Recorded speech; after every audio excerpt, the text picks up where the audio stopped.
Golf is about to get a lot harder. Or is it?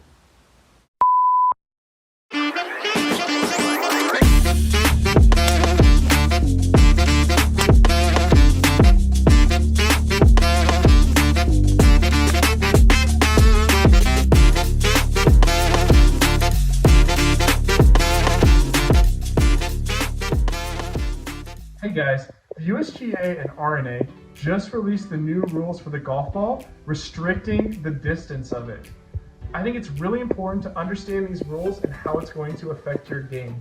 But first, let's talk about the physics of the golf balls, how each style of golf ball affects speed transfer and distance, and then we can really dig into what these rules are going to do to your game and the professional game.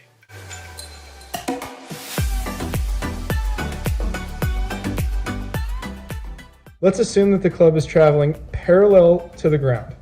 So it doesn't have a descending angle, it doesn't have an ascending angle. So whatever loft of this club is going to be is going to determine how much force is being enacted on the back of this ball. So you can see this has quite a bit of loft on it. This angle here is going to be 56, 60. Pitching wedge is going to have somewhere between 44 and 48 degrees. I'm going to be impacting the ball, and my force acting on the golf ball is going to be 90 degrees to this face. But my club is traveling in this direction.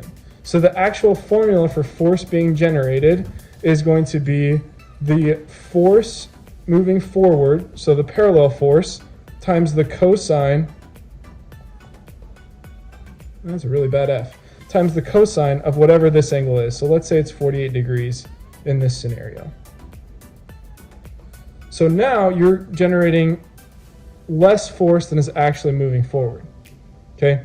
As these angles start getting closer and closer together, so let's say you're now using a 3-iron, this angle gets a lot less. That's more like 17 degrees. Which means this overall force is getting closer to the movement moving forward. Okay? Now what that is doing is that's going to compress the golf ball more, which means you're interacting with this inner core a lot more. So these forces now are all about energy transfer. Spin does a couple different things in the golf game. Obviously, it is left and right direction. So if you get side spin on it, the ball is going to curve a lot more. But also what it does is it creates a parabolic trajectory. So if you have more spin, your ball is going to travel more like this because the spin is going to create drag, slowing the ball down, so it's going to have a deeper descending angle. With less spin, it's going to be more of a parabola shape and it's going to go farther. It's also going to travel farther when it hits the ground because the angle that it's descending is still moving forward instead of coming straight down. It's one of the reasons why high spinning wedge players can hit the ball high and drop and the ball doesn't move when it hits the ground, compared to somebody who hits lower wedges with less spin, it's going to hit and roll out 10 or 15 yards. Well, there's another force at play called friction. And as this force moving forward interacts with the ball, it's actually going to spin itself and roll up the club face. This is where the cover of the golf ball is so important. The softer cover is going to have a stronger grip on the grooves, thus generating more spin. If you play a harder covered golf ball, like a Sirlin cover, it's going to have less friction on this and it's going to bounce more off of the club instead of spinning. So in effect, the softness of the cover will create like a shock absorber does for a car. It's going to reduce the forward force on it, and the more that it rolls and grips up the face, the more this forward force is going to turn into a spin force.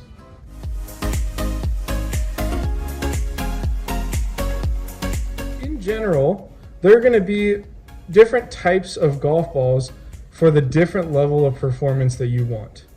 There are 2-piece golf balls, which just have the outer cover and the inner core. There are 3-piece golf balls like the voltage 90 amp tour ball that's got an inner core, a mantle layer for structure rigidity, and an outer cover. And then like the 100 amp tour ball from Voltage, there are multi-layer golf balls where each layer has a different rate of compression. So as you swing faster, you're going to interact with more of the layers, and that's going to change how the ball performs at different swing speeds.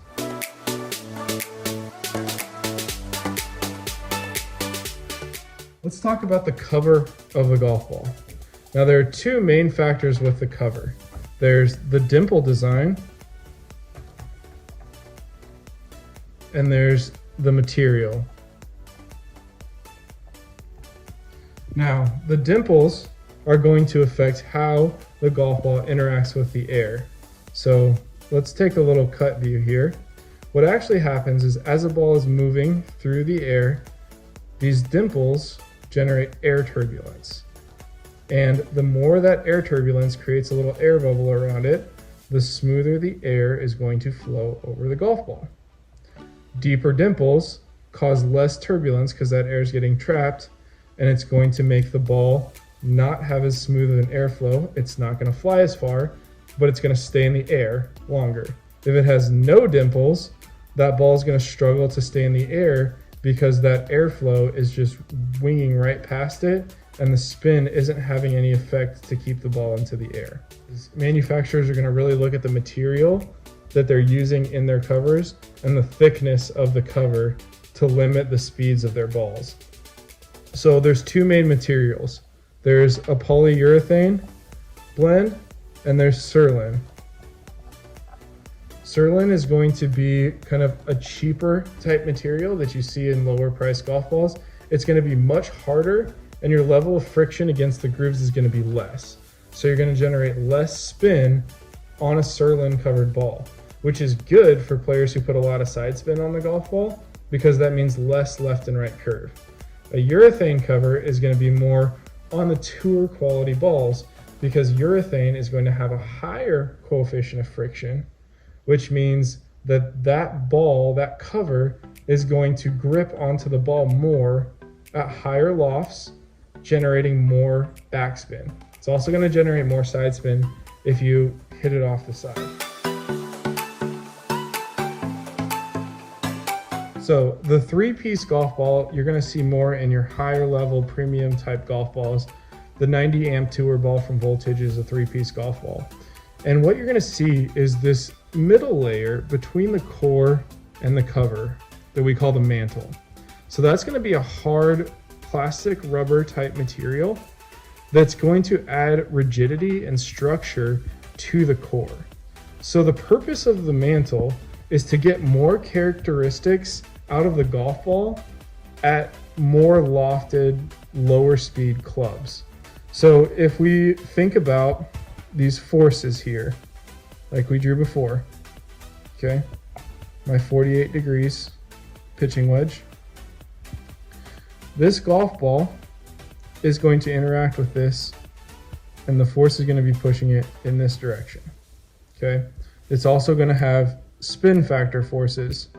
If the ball were to compress too much and bounce too much, this forward force is going to be greater, thus reducing the amount of spin that you're going to have. With a strong, rigid core, it doesn't allow the core to be engaged of the ball at those lower speeds. So you're actually getting more interaction with the outer cover at lower speeds than you are with the core, because this mantle layer is essentially protecting the compression of the core.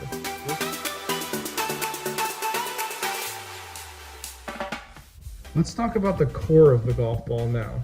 This one is going to be really interesting with the new rules changes, because I think the most research and development is going to have to be done on core materials and how it interacts with the club to get the right ball speeds and the right distances coming out with the new rules. So I have a couple different balls cut open here. This is a traditional 3-piece. This is going to be a traditional 4-piece. This is our 100 amp tour ball from Voltage. This is our 90 amp tour ball from Voltage.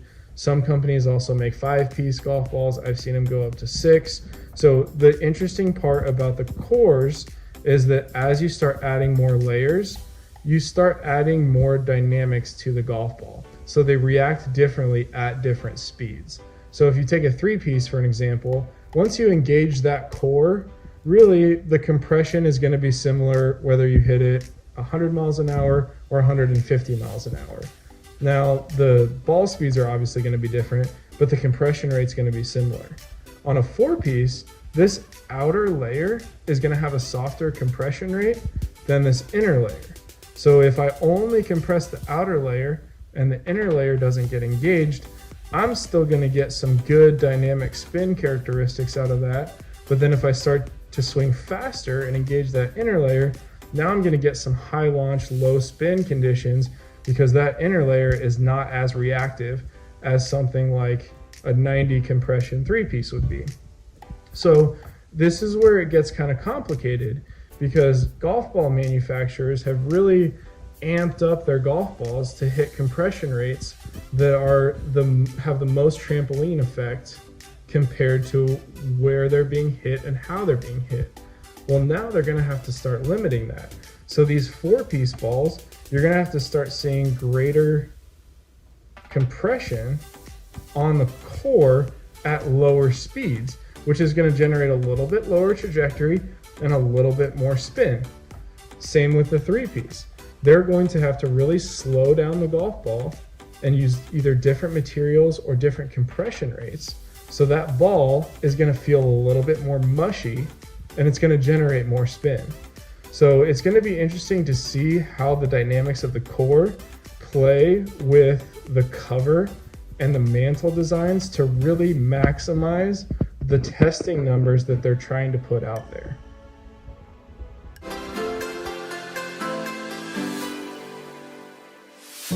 They do testing on a robotic machine where the total distance of overall yardage cannot be 317 yards plus or minus 3 yards on every golf ball tested. Now the old launch conditions had 120 mile an hour club head speed, 176 mile an hour ball speed, 2,520 RPMs of spin at a 10-degree launch angle. And this ball could not go more than that 317 plus or minus 3 yards. So effectively 320 yards. The new launch conditions, they're adding 5 miles an hour of club head speed, which makes the ball speed 183 on the club that they use, with 2,220 RPMs of spin at an 11-degree launch angle. But they did not change the total overall distance that the ball can go. With these new testing conditions, that's getting closer to the optimum launch conditions that I look when I'm doing a club fitting or when I'm teaching. So with my 14 to 17 degrees of launch, I'm looking for about 1900 RPMs of spin. And if my ball speed is close to 180 miles an hour, that's going approximately 310 yards with roll. What they are saying is that the limiting factors on the golf ball, with everything included, they want 11 degrees of launch at 2,220 RPMs of spin, 183 ball speed to go 317 yards. So when you start to look at these, we're getting really close to what equipment is actually doing.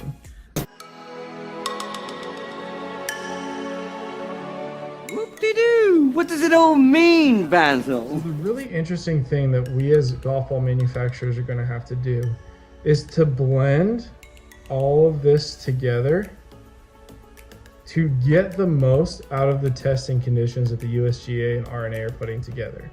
So they are saying that the max it can go is 317 yards plus 3-yard tolerance. So 320 yards.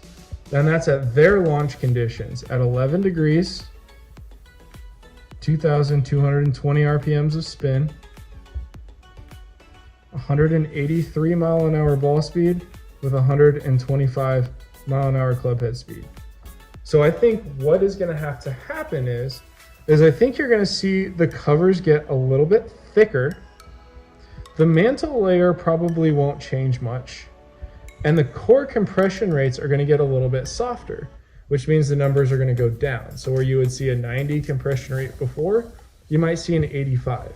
And I think what the effect this is going to have on the golf balls is you're going to see higher spin golf balls with your lower clubs, and you're going to see a lot different trajectory on your shots with your full driver swings. So before, the high launch, low spin was the ultimate way we wanted to hit the golf ball.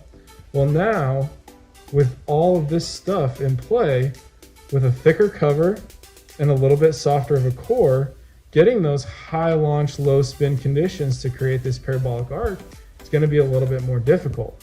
So you're probably going to have a little bit lower of a trajectory, which with more of a spin and a drop. So it'll be interesting to see if driver technology changes with it to see if they can still generate these high launch, low spin conditions, even though the cover is probably going to get thicker and the core is going to get a little bit slower material. That will be the ultimate game that manufacturers are going to be playing versus these new rules. Overall, I think this is a pretty good move for the game, especially at the professional level. I wish they would do a little bit more to bifurcate the rule so amateurs and pros had different parameters on the golf ball, but overall it's going to be good for the game, and it's going to bring skills back into the game that have gone away since the golf balls have gotten so long.